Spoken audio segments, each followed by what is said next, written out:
প্রতিরোধে উচ্চ সুদের হার নির্ধারণ সহ একাধিক নীতিগত সিদ্ধান্ত নেওয়া হয়েছে, যার মধ্যে রয়েছে শস্য আমদানিতে এলসি সীমা অপসারণ এবং সরবরাহ চেইন। পরিবহন খাতে চাঁদাবাজি বন্ধের চেষ্টা করা হচ্ছে। আমরা আশা করি বাজারে পণ্যমূল্য কমিয়ে আনতে এটা ভূমিকা রাখবে। নেপাল থেকে পানি বিদ্যুৎ বাংলাদেশে আনার ব্যবস্থা করা হয়েছে। দৈনন্দিন রাষ্ট্র পরিচালনার পাশাপাশি আমাদের ভবিষ্যতের বাংলাদেশ বিনির্মাণের কথাও ভাবতে হচ্ছে। আপনারা সবাই জানেন, আমাদের সবচেয়ে গুরুত্বপূর্ণ কাজ হচ্ছে একটি অবাধ সুষ্ঠু নির্বাচন আয়োজনের মধ্য দিয়ে নির্বাচিত সরকারের কাছে দায়িত্ব হস্তান্তর। আমরা রাজনৈতিক দলগুলোর সঙ্গে আমাদের নিয়মিত যোগাযোগ অব্যাহত রেখেছি। বিভিন্ন ইস্যুতে তাদের মতামত নিয়ে যাচ্ছি। সরকারের সিদ্ধান্ত গ্রহণে এসব মতামত অনেকাংশে প্রতিফলিত হচ্ছে। চলমান সংস্কার প্রক্রিয়ায় তাদের প্রতিটি মতামত সক্রিয়ভাবে বিবেচনায় নেওয়া হচ্ছে। আমরা আশা করছি নির্ধারিত সময়ে ডিসেম্বর-জানুয়ারির মধ্যেই সংস্কার কমিশনগুলো তাদের সুপারিশমালা সরকারের কাছে পেশ করতে পারবে। তাদের সুপারিশ নিয়ে আমরা রাজনৈতিক দলগুলোর সঙ্গে ক্রমাগতভাবে আলোচনায় বসব। সকলের ঐক্যমত্যের ভিত্তিতেই আমরা সংস্কার প্রস্তাব চূড়ান্ত করব। নির্বাচন কবে হবে এই প্রশ্ন আপনাদের সবার মনেই আছে, আমাদের মনেও সারাক্ষণ আছে। আপনারা লক্ষ্য করেছেন, নির্বাচন আয়োজনের লক্ষ্যে আমরা প্রয়োজনীয় পদক্ষেপ নিতে শুরু করেছি। কয়েকদিনের মধ্যে নির্বাচন কমিশন গঠন হয়ে যাবে।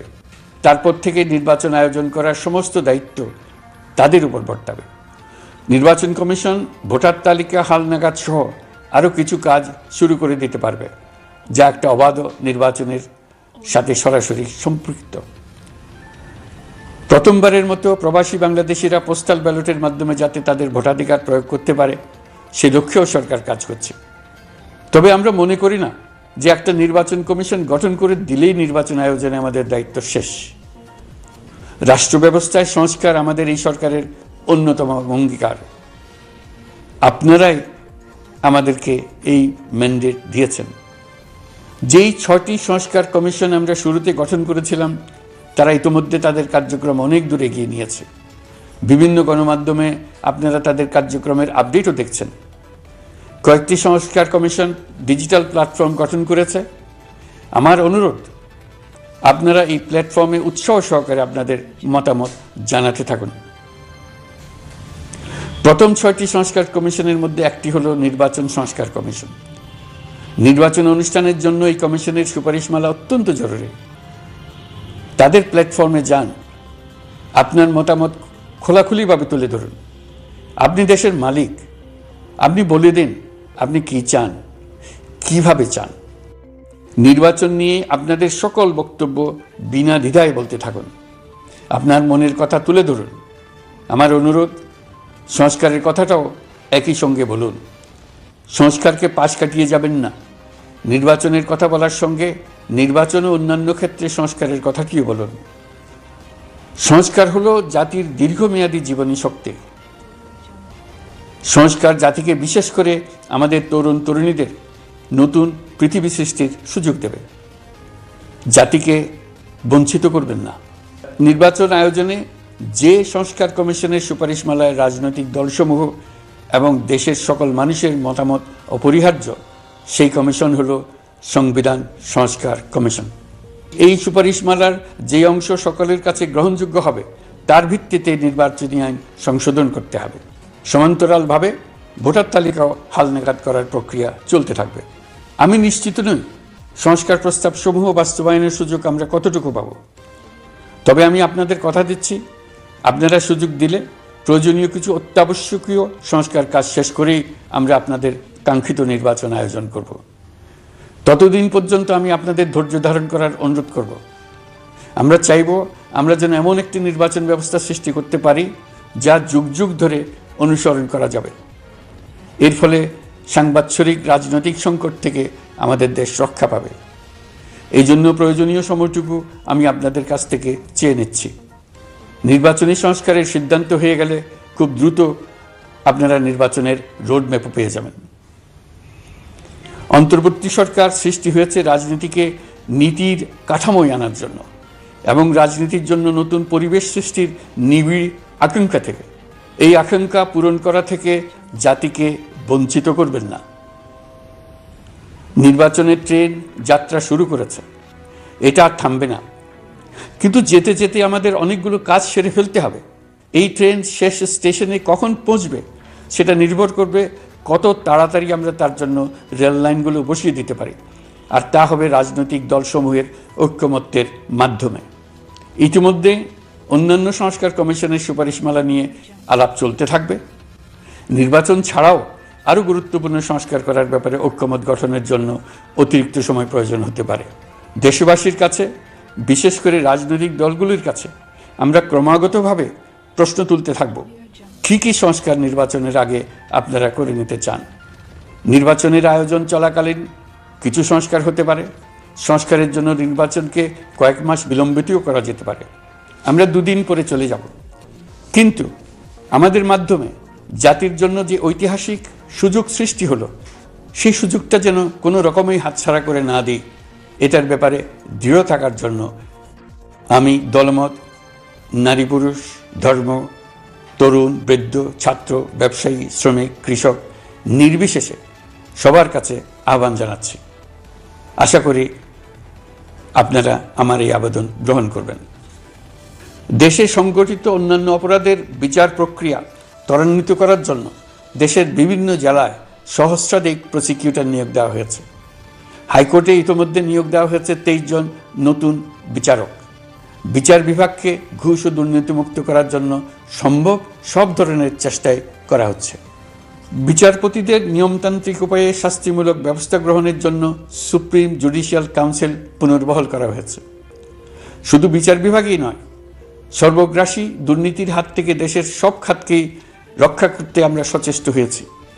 দুর্নীতি দমন কমিশন পুনর্গঠনের কাজ প্রায় শেষ পর্যায়ে। দুর্নীতি ও অর্থ পাচারে অভিযুক্ত প্রভাবশালী 150 ব্যক্তির তালিকা তৈরি এবং 79 জনের বিরুদ্ধে অনুসন্ধান শুরু হয়েছে। 15% হারে আয়কর পরিশোধ করে অপ্রদর্শিত পরিসম্পদ অর্থাৎ কালো টাকা সাদা করার বিধান বাতিল করা হয়েছে। সরকারি কার্যক্রমকে গতিশীল করতে বিভিন্ন পর্যায়ের 19,084 জন কর্মকর্তা কর্মচারীকে পদোন্নতি, 13,429 জনকে বদলি এবং 12,636 জনের বিরুদ্ধে শাস্তিমূলক ব্যবস্থা গ্রহণ করা হয়েছে। সাংবিধানিক প্রতিষ্ঠান পাবলিক সার্ভিস কমিশন পুনর্গঠন করা হয়েছে। কুখ্যাত সাইবার সিকিউরিটি আইন বাতিলের নীতিগত সিদ্ধান্ত হয়েছে। এই আইনের অধীনে হওয়া যেসব মামলা মানুষের মত প্রকাশের অধিকারের সাথে সম্পর্কিত সেগুলো প্রত্যাহার করা হয়েছে। এছাড়াও 133টি আইন বিধিবিধান তৈরি ও সংশোধন করা হয়েছে। 353টি গুরুত্বপূর্ণ নীতি নির্ধারণী সিদ্ধান্ত গ্রহণ করা হয়েছে। ছাত্রছাত্রীদের দাবি মেনে ইতিমধ্যে সরকারি চাকরির বয়সসীমা 32-এ উন্নীত করা হয়েছে। আমরা জানি আমাদের কাছে আপনাদের আরও অনেক দাবি দেওয়া আছে।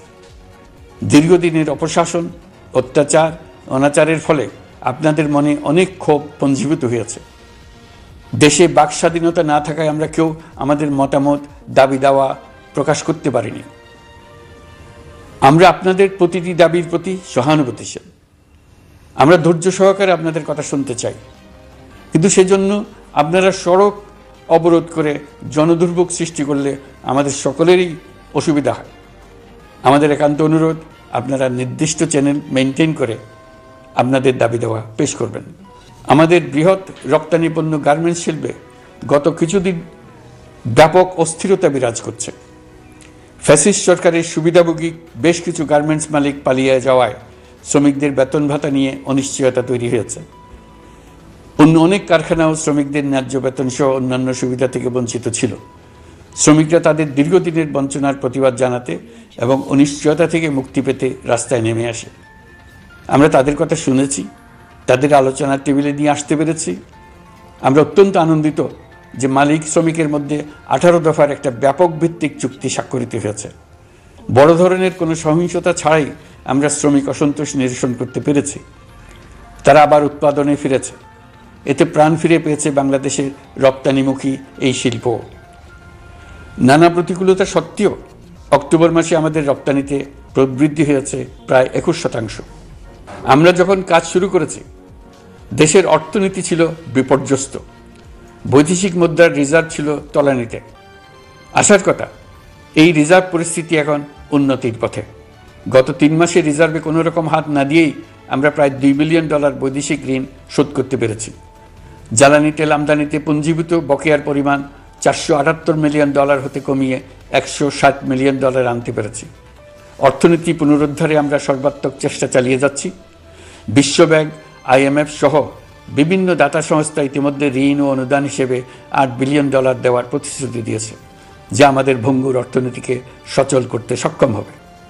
পতিত সরকার আমাদের জন্য যে ভঙ্গুর অর্থনৈতিক পরিস্থিতি রেখে গিয়েছে, তাতে রাজস্ব আদায়ে গতি আনতে হিমশিম খেতে হচ্ছে জাতীয় রাজস্ব বোর্ডকে।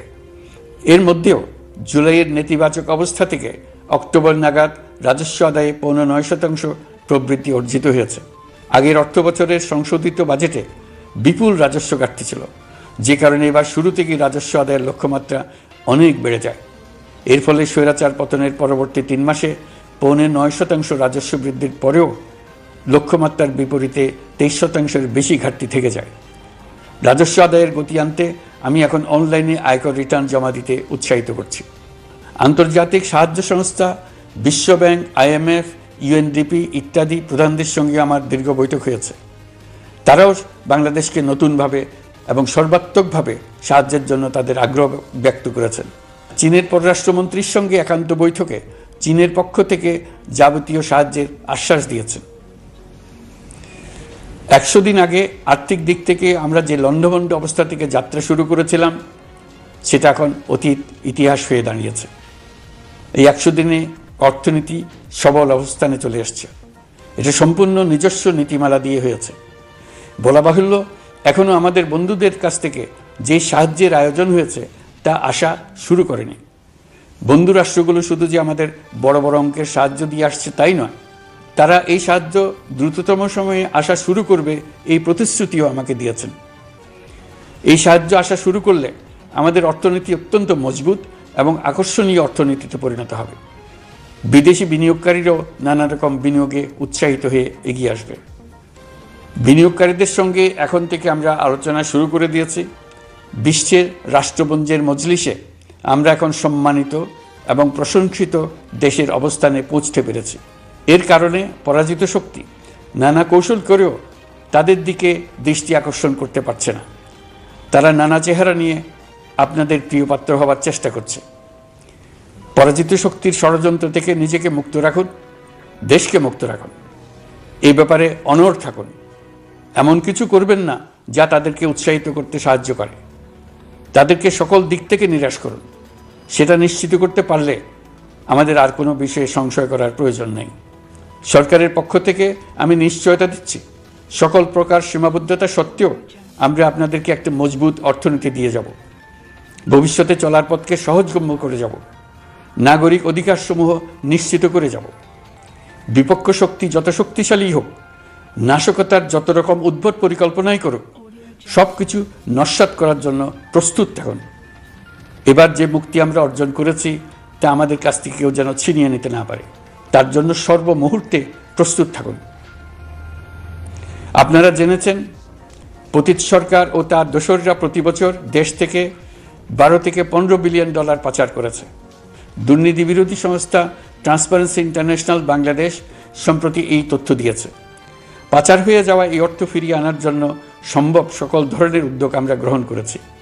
এই কাজে সফল হতে পারলে আমাদের অর্থনীতি আরও গতি পাবে।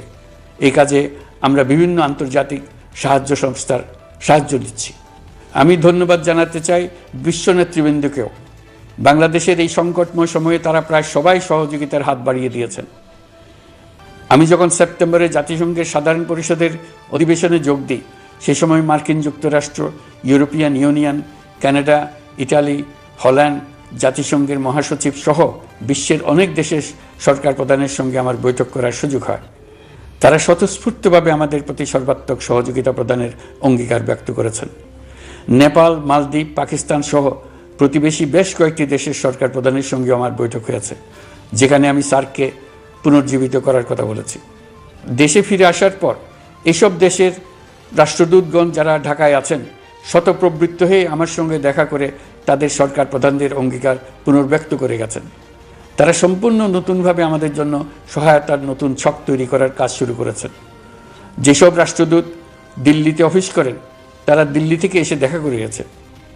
ইউরোপিয়ান ইউনিয়নের 20 দেশের 20 জন রাষ্ট্রদূত দিল্লিতে থাকেন, 7 দেশের 7 রাষ্ট্রদূত ঢাকায় আছেন। দিল্লি থেকে একসঙ্গে 20 জন রাষ্ট্রদূত সহ মোট 27 রাষ্ট্রদূত সমবেতভাবে আমার সঙ্গে বৈঠক করার জন্য আগামী কয়েকদিনের মধ্যে ঢাকায় আসছেন।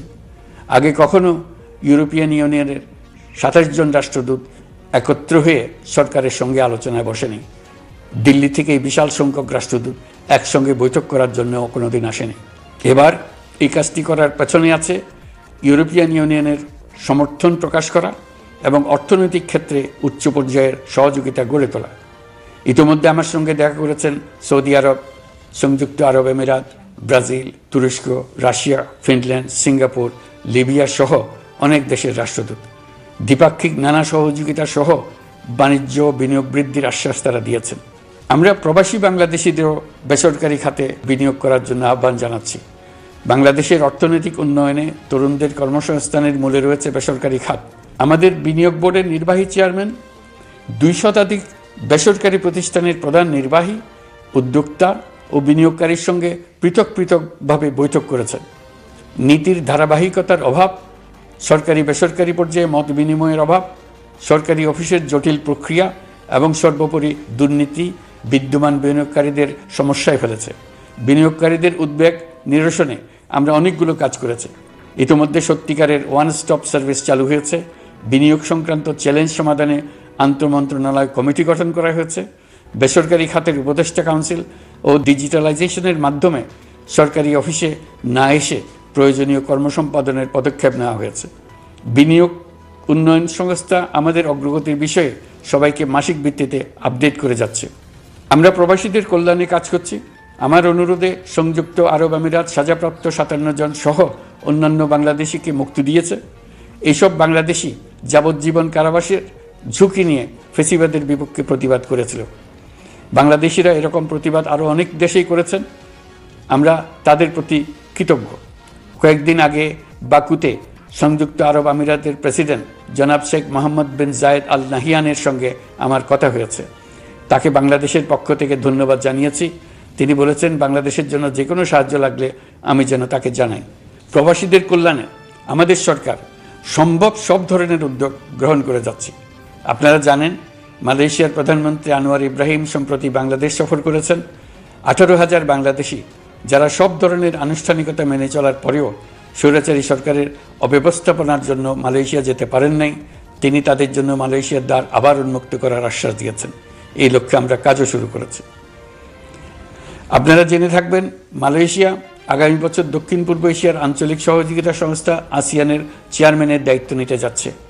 আমরা ইতিমধ্যে আসিয়ানের সদস্য পদের জন্য আবেদন করেছি। মালয়েশিয়ার প্রধানমন্ত্রী আমাদের আবেদন সক্রিয়ভাবে বিবেচনার আশ্বাস দিয়েছেন। একই ধরনের আশ্বাস আমরা পেয়েছি ইন্দোনেশিয়া থেকেও। ইন্দোনেশিয়ার পক্ষ থেকে সে দেশে রাষ্ট্রীয় সফরে যাওয়ার জন্য আমাকে অনুরোধ করেছে। সৌদি আরব সহ বিশ্বের আরও অনেক দেশ আমাদের সঙ্গে সহযোগিতা বৃদ্ধির প্রস্তাব দিয়েছে। প্রথমবারের মতো ওআইসি সদর দপ্তরে আমরা স্থায়ীভাবে রাষ্ট্রদূত নিয়োগ দিয়েছি। তুরস্কের রাষ্ট্রপতি রিসেপ তাইয়েপ এরদোগানের সাথে আগে আমার টেলিফোনে আলাপ হয়েছে। এবার COP29 সম্মেলনে গিয়ে তিনিও তার স্ত্রীর সঙ্গে অত্যন্ত অন্তরঙ্গ পরিবেশে আলোচনা হয়েছে। বাংলাদেশের প্রতি তার বিশেষ সমর্থনের কথা তিনি বারবার প্রকাশ করেছেন। তুরস্কের একটি বাণিজ্য প্রতিনিধি দল ইতিমধ্যে বাংলাদেশ সফর করেছে। তুরস্ক এ দেশের সঙ্গে অর্থনৈতিক সম্পর্ক উন্নয়নের জন্য টার্কিশ ইনভেস্টমেন্ট অথরিটি বা তিকা একটি অফিস ঢাকায় স্থাপনের জন্য ঘোষণা দিয়েছে। এর মাধ্যমে তুরস্কের বিনিয়োগ ও বাণিজ্য বৃদ্ধির উদ্যোগ নেওয়া হবে। এ উদ্দেশ্যে চলতি মাসে একটি উচ্চ ক্ষমতা সম্পন্ন দল তুরস্ক থেকে বাংলাদেশে আসছেন। প্রিয় দেশবাসী, নতুন হজ প্যাকেজ ঘোষণা করা হয়েছে। তাতে হজের ব্যয় 1 লাখ টাকারও বেশি কমিয়ে আনা হয়েছে। পাশাপাশি আমরা এই সিদ্ধান্ত গ্রহণ করেছি এই বছর সরকারি খরচে কাউকে হজে পাঠানো হবে না। আমরা নতুন বাংলাদেশকে একটা পরিবেশ বান্ধব এবং জীব বৈচিত্র্যময় দেশ হিসেবে গড়ে তোলার উদ্যোগ নিয়েছি। এটি তরুণদের আকাঙ্ক্ষা, আমাদের সবারই আকাঙ্ক্ষা। সেই লক্ষ্যে আমি প্রথমেই একটি ক্ষুদ্র পদক্ষেপ নিয়েছি। সমগ্র সচিবালয়ে প্লাস্টিকের পানির বোতল ব্যবহার নিষিদ্ধ করেছি। ইতিমধ্যে সুপার শপগুলোতে পলিথিনের শপিং ব্যাগ ব্যবহার বন্ধ করার উদ্যোগ নেওয়া হয়েছে। গত কয়েক দশকে যে পরিমাণ নদী দূষণ হয়েছে আমরা তা বন্ধ করার উদ্যোগ নিয়েছি। আপনারা সবাই অবগত আছেন জলবায়ু পরিবর্তন আমাদের জীবনযাত্রার জন্য কীরকম হুমকি হয়ে আসছে। গত এক বছরে বাংলাদেশ প্রায় 15টি প্রাকৃতিক দুর্যোগের শিকার হয়েছে।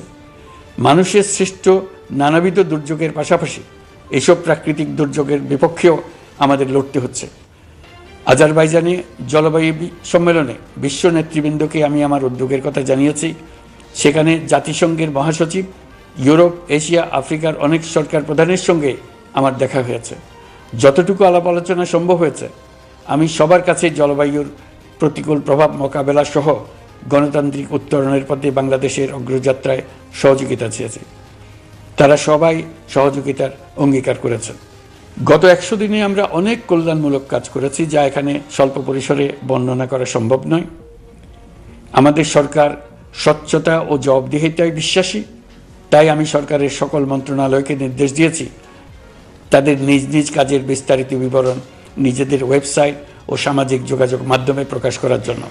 আমি আমার দপ্তরকেও বলেছি সরকারের সব কাজের বিবরণ যাতে জনগণ জানতে পারে, এই জন্য যেন প্রয়োজনীয় পদক্ষেপ নেওয়া হয়। এই সরকারকে ব্যর্থ করার জন্য, অকার্যকর করার জন্য বিশাল অর্থে বিশ্বব্যাপী এবং দেশের প্রতিটি স্থানে, প্রতিটি প্রতিষ্ঠানে এক মহাপরিকল্পনা প্রতি মুহূর্তে কার্যকর রয়েছে। তাদের একটি বড় প্রচেষ্টা হচ্ছে আমাদের মধ্যে বিভেদ সৃষ্টি করা।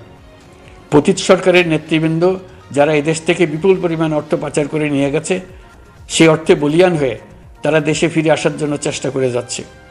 তাদেরকে কিছুতেই সফল হতে দেবেন না। তারা সফল হওয়া মানে জাতির মৃত্যু, জাতি হিসেবে আমাদের অবসান। সাবধান থাকুন, তাদের সকল হীন প্রচেষ্টাকে আমাদের ঐক্যের মাধ্যমে নস্যাৎ করে দেন, যেভাবে নস্যাৎ করেছিলেন তাদের বন্দুকের গুলিকে, তাদের আয়নাঘরকে, প্রতি পায়ে তাদের অনাচারের শিকলকে। এ ব্যাপারে সবাই একমত থাকুন, ঐক্যবদ্ধ থাকুন। আপনারা সবাই ভালো থাকবেন। দেশের সকল শিশু, কিশোর কিশোরী, তরুণ তরুণী, ছাত্রছাত্রী, বয়স্ক, বৃদ্ধ, পুরুষ, মহিলা সবাইকে আমার সালাম জানাচ্ছি। আসসালামু আলাইকুম। মহান আল্লাহ আমাদের সহায় হন। খুদা হাফেজ।